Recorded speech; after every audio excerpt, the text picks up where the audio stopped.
Usa ka grupo dinhi Sugbo ang naumol gumikan sa susama og tinguha. Kini ang maatiman ug mapanalipdan ang mga gilagway nga exotic birds. Anang hayop sa balita ni Mark Reggie Abelia.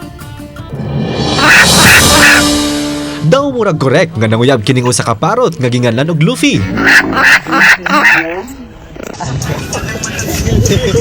Daw susama og murag bata usab nga makigduwa kini ilabi na akong lato-lato na ang hisgutan.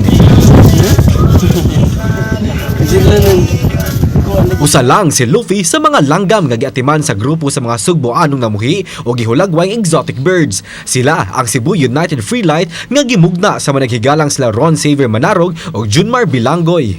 Nag-start ni sa among friendship ni GM. Then nakibaw ko nga hilig po siya kanang langgam sa free flight. So mao tay sinugdanan sa year 2019 na na-create na mo ang grupo. Sa mahiligon og langgam mo na nag-unite mo na nagbuhat ng group nga sa free flight. Gikan sila sa laing-laing dapit sa Sugbo ug nagkahiusa sa susamang tinguha nga mapanalipdan ang mga exotic birds sa Manimaku nga usa ka Electus parrot.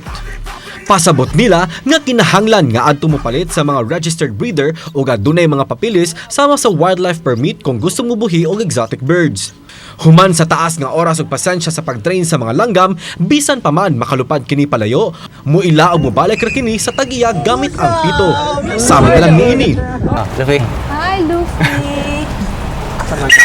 Luffy. Tuyok siya. Luffy. Kinindot niya og kuan Yeah. ang ano may yang Tambag nila sa mga gustong mag-train. Patience is a virtue. Mo gina kay sekreto sa paglanggam, patience. Kauban si Clans Gabutin, Mark Reggie Abelia. Balitang Bisdak.